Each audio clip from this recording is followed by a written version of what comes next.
All right, so you know how we're always talking about hidden dangers in food and stuff? Right. Well, this time we're talking about something that might be right there in your pantry, like right now. Oh, yeah. Like what? And it's not sugar or calories this time.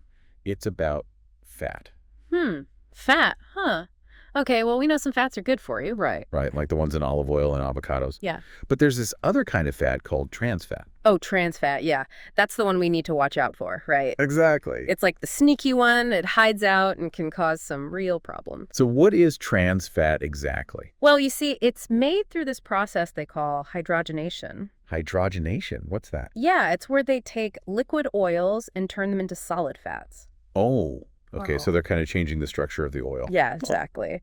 And it makes the food last longer on the shelves, like it doesn't go bad as quickly, but it can make it way harder for our bodies to deal with. So it's like a trade-off, longer shelf life, but harder on our bodies. Right, exactly. So where do we find these trans fats?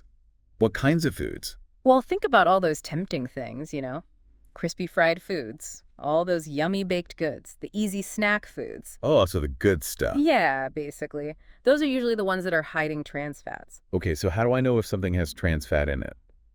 Is it on the label?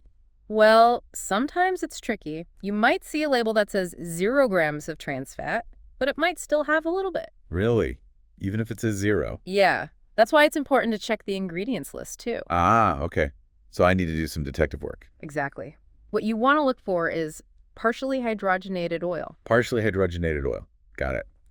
And if I see that, it means trans fats are there, even if the label says 0 grams. Exactly. You got it. Okay, so that's how we find it. But why are trans fats so bad for us? Like, what do they actually do? Well, they mess with our cholesterol levels. Cholesterol. Yeah. There's good cholesterol and bad cholesterol. Right.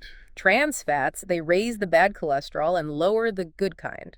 So it's a double whammy. Yeah, and that increases the risk of heart disease. So basically, trans fat is bad news for our hearts. You got it. It's definitely something we want to avoid. Okay, so we've identified the enemy, trans fat. But how do we avoid it? I mean, what are some practical things we can do? Well, first of all, like we said, read those labels carefully, especially the ingredient list. Right, be a label detective. Exactly. And then think about the kinds of oils you're using for cooking and baking. Oh, right, the cooking oils. So Mhm. are all oils created equal? Not really. You have your natural fats, like the kind you find in avocado or nuts, and then you have those processed oils that go through that hydrogenation process. Ah, okay. So naturals are better. Generally, yeah. And it's interesting, butter, which used to have a bad reputation. Oh, yeah, butter. Everyone used to say it was bad for you. Right. But actually, natural butter in moderation isn't so bad. Really? Yeah, it might even be a healthier choice than some of those processed vegetable oils that are high in those omega-6 fatty acids. Wow, butter is making a comeback. It seems so. But when it comes to cooking oils, there's another thing to consider: the smoke point. Smoke point. What's that? It's the temperature where an oil starts to break down. Breakdown, so like it goes bad. Kinda, yeah. It starts to form these harmful compounds when it gets too hot. Oh, I see. So some oils can't handle high heat. Right. And that's where some of those unsaturated fats, like a lot of vegetable oils, can become a problem. So even if I buy an oil that says it's trans fat free, if I cook it at a really high temperature, it can turn into trans fat. That's right. It's all about the chemistry. Heat changes things. Wow, that's kind of scary. It is. It's important to know what you're working with. So which oils are good for high heat cooking then? Well, avocado oil is a good one. It has a high smoke point, so it can handle the heat. Avocado oil, okay. What about coconut oil? Refined coconut oil is good for high heat, too. It's mostly saturated fat, so it's more stable at those temperatures. Got it.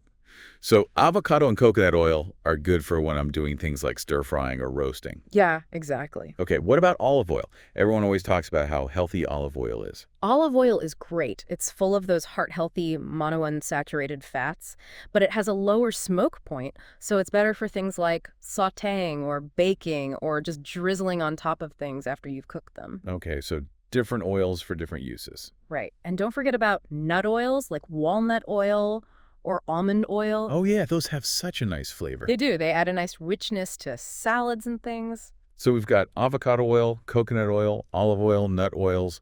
It seems like there are a lot of healthy choices out there. There are. It's just a matter of knowing which ones to use for what. Right.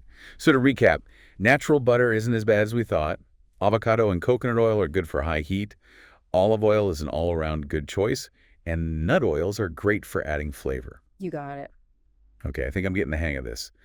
But is there anything else we should keep in mind when it comes to fats? Well, even though we're talking about healthy fats, remember moderation is key. Oh, right, of course. Too much of anything isn't good. Exactly. Even healthy fats can contribute to weight gain and other problems if you eat too much. Makes sense. It's all about balance. Exactly. It's about finding that sweet spot between enjoying good food and taking care of your body. I like that. Enjoying good food and taking care of your body. That's what it's all about. Well, this has been really helpful. I feel like I'm already starting to rethink the way I look at fats. I'm glad to hear that. Knowledge is power, right? It is. Now I feel like I can make more informed choices about what I'm eating. That's great. And speaking of choices, I'm already thinking about how I can use some of these healthy fats in my cooking. Yeah. What are you thinking? I don't know, maybe some roasted veggies with avocado oil? That sounds delicious. I know, right? You know, there's a whole world of possibilities when it comes to cooking with healthy fats. I can't wait to explore it. Me too. I'm getting hungry just thinking about it. So, we've been talking about all these healthy fats, but how do we actually use them, in our everyday lives? Yeah, that's a good question. I mean, it's one thing to know what they are, but it's another to actually, make them part of our meals. Right, exactly. So let's get practical. Let's start with breakfast. What's the first thing that comes to mind? Well, I usually have toast. Toast. Okay. What do you put on your toast? Sometimes just butter, sometimes like a margarine spread. Okay, well, how about this? Instead of the margarine, why not try some natural butter? Oh, yeah, I do like butter. Yeah, and like we were saying before, butter isn't as bad as we used to think, especially if it's natural. In moderation, it can be a healthy choice. Okay, so butter on toast, check. What else? What about yogurt? Do you ever have yogurt for breakfast? Yeah, sometimes. Okay, well, instead of like granola or sugary toppings, how about adding some chopped nuts? Nuts in yogurt. Interesting. Yeah, nuts are a great source of healthy fats and they add a nice crunch. Yeah, okay, I can see that. So nuts for yogurt. Yeah. What about lunch? What are some good lunch ideas? Well, salads are always a good option, but it's the dressing that can make or break it. Oh, yeah, dressings can be tricky. Right, so instead of those bottled dressings that are full of sugar and weird oils, try making your own vinaigrette. Vinaigrette, okay. That's Yeah. easy enough. Yeah, just olive oil and vinegar, maybe some herbs and spices. Yeah, I like that. Simple and healthy. What if I'm having a sandwich, though? Sandwiches, okay.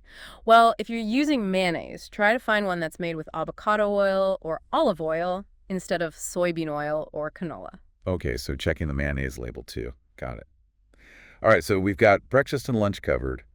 What about dinner? What are some good ways to get those healthy fats into dinner? Well, one of the easiest things is to roast your vegetables. Oh, yeah, I love roasted veggies. Right, and you can just toss them with a little bit of olive oil or avocado oil before roasting. Okay, but isn't it bad to use oil at high temperatures like when you're roasting? That's why it's so important to choose oils with a high smoke point, like avocado oil. That means it can handle the heat without breaking down and turning into those harmful compounds. Right. So avocado oil for roasting. Exactly. And if you're sautéing something, olive oil is usually a good choice too. Just make sure you don't overheat it. Okay. Olive oil for sautéing. What about those nut oils? Nut oils, those are better as finishing oils. You drizzle them on after the food is cooked. Their flavors are more delicate and can get lost if you cook with them. Ah, that makes sense. Okay, so drizzle nut oils on top. Exactly. It adds a nice touch. Yeah, I bet it does. So we've gone through a whole day of meals here. We have. We've covered a lot. Yeah, from breakfast to dinner, there are a lot of opportunities to sneak in those healthy fats. There are. And the great thing is, it doesn't have to be complicated. It's just about making small changes, swapping out those unhealthy fats for healthier options. Right. It's not about completely overhauling your diet. It's just about making smarter choices. Exactly. And you know what's really important? Listening to your body. Listening to my body. Yeah, because everyone is different. What works for one person might not work for another. So pay attention to how you feel after you eat certain foods. That's a good point. I guess we do kind of get caught up in all the rules and advice sometimes. Yeah, but ultimately you are the best expert on your own body. So trust your gut, literally. If something makes you feel bad, maybe cut back on it. Yeah, that makes sense. So it's about making those healthy swaps, but also paying attention to how my body responds. Exactly. Huh? That's the key to finding what works for you. Well, I have to say, this has been really eye-opening. I never thought I would be so excited about fat. Me neither. But it's amazing how much of a difference it can make when you understand the different types and how they affect your body. It really is. I feel like I have a whole new perspective on fat now. I'm glad to hear that. And it's not just about the science, it's about enjoying your food too. Oh, absolutely. Eating should be enjoyable. Exactly. And there are so many delicious ways to eat healthy. It doesn't have to be boring or restrictive. So true. So for our listeners out there, what would you say is the most important takeaway from all of this? I would say don't be afraid of fat. Just make sure you're choosing the right kinds. Right. Out with the bad, in with the good. Exactly. And remember, every little change you make adds up. That's a great point. It's not about being perfect. It's about making progress. Exactly. So start small, make some swaps, see how you feel. I love it. Small steps, big impact. You got it.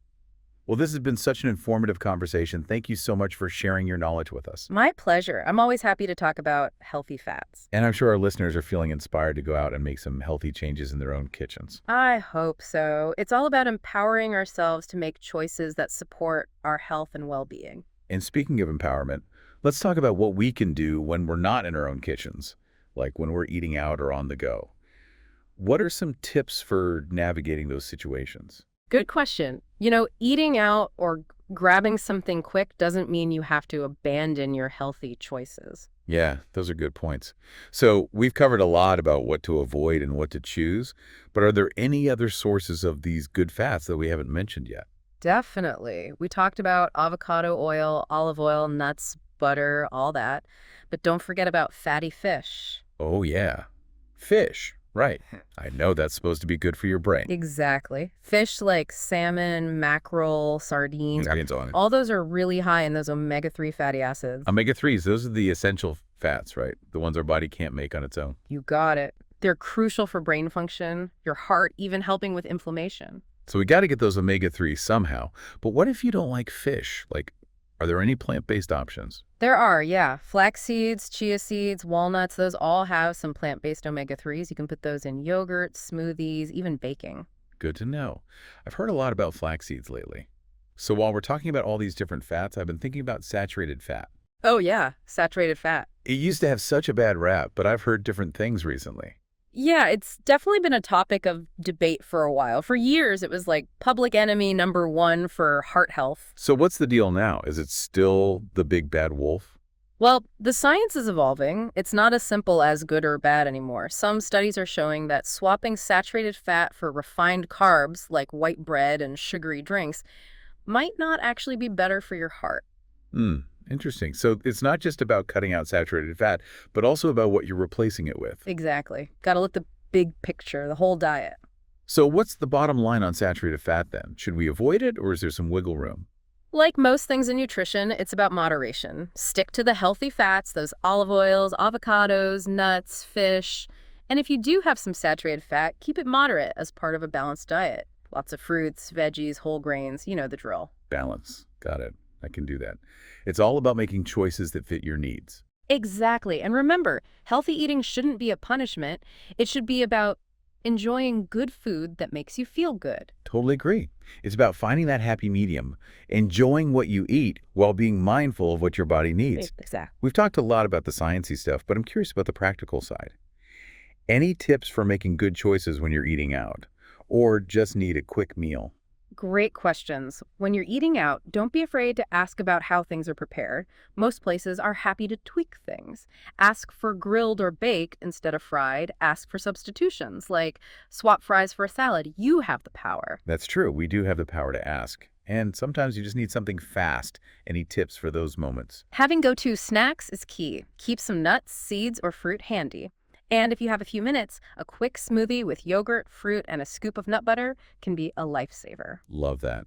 Okay, so we've covered a lot today, from the science of fat to practical tips for making healthier choices. Any final words of wisdom before we wrap things up? I think the biggest takeaway is to not fear fat.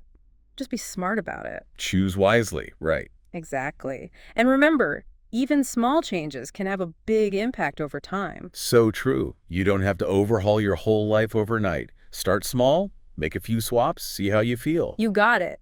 It's a journey, not a race. Well said. Well, this has been a fantastic conversation. Thank you so much for sharing your expertise and insights with us. Absolutely. It was my pleasure. And thanks to all our listeners for joining us on this deep dive into the world of healthy fats. We hope you feel empowered to make some positive changes in your own lives.